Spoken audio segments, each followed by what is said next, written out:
পূর্ব বর্ধমানের কাটোয়া ২ নম্বর ব্লকের সিঙ্কি আদি চন্দা ওয়েলফেয়ার সোসাইটির উদ্যোগে পুজোর বিশেষ কর্মসূচি অনুষ্ঠিত হলো। সোমবার বৃষ্টিকে উপেক্ষা করে মেজিয়ারি হাটতলায় মাতৃভাষা কোচিং সেন্টারে আয়োজিত হয় সব মাই প্রতিমা শীর্ষক বস্ত্র বিতরণ কর্মসূচি।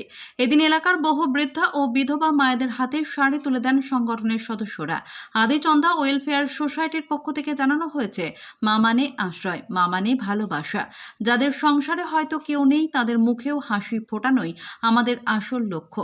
প্রাকৃতিক দুর্যোগকে পিছনে ফেলে সমাজের অবহেলিত মানুষদের পাশে দাঁড়ানোর এই উদ্যোগকে এলাকাবাসীরা আন্তরিকভাবে স্বাগত জানিয়েছেন।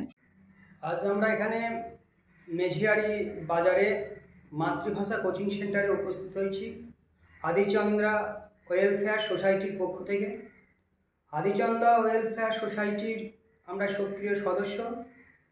এই সোসাইটির কর্ণধার মাননীয় শান্তনু বাস মহাশয়ের স্বপ্ন যে আমাদের সমাজের প্রত্যেকটা স্তরের মানুষ তার প্রত্যেকটা দিন সে এক একটা লড়াইয়ের সাক্ষী হয়ে থাকে এবং সেই লড়াইয়ের সমব্যথী হওয়ার যে চেষ্টা, সেই চেষ্টা নিয়েই আদিচন্দ্রা ওয়েলফেয়ার সোসাইটি আজ বেশ কিছু দুস্থ বিধবা মানুষের, বিধবা মায়েদের হাতে তাদের বস্ত্র তুলে দেওয়া হলো এবং তাদের অন্ন বস্ত্রের যোগান দেওয়ার একটা অঙ্গীকার এই আদিচন্দ্রা ওয়েলফেয়ার সোসাইটি নিচ্ছে, যাতে সেই সমস্ত অসহায় মানুষ তাদের জীবন সংগ্রাম আরও দৃঢ় করতে পারে এবং আগামী দিনে আদিচন্দ্রা ওয়েলফেয়ার সোসাইটি সমাজের প্রত্যেকটা স্তরের মানুষের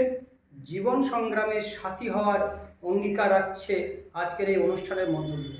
আপনার নাম বলছেন? আমার নাম বংশীধর ঘোষ, আমি এই ওয়েলফেয়ার সোসাইটির একজন সক্রিয় সদস্য। কাটোয়া থেকে রাহুল রায়ের রিপোর্ট, সোজা কথা নিউজ, পূর্ব বর্ধমান।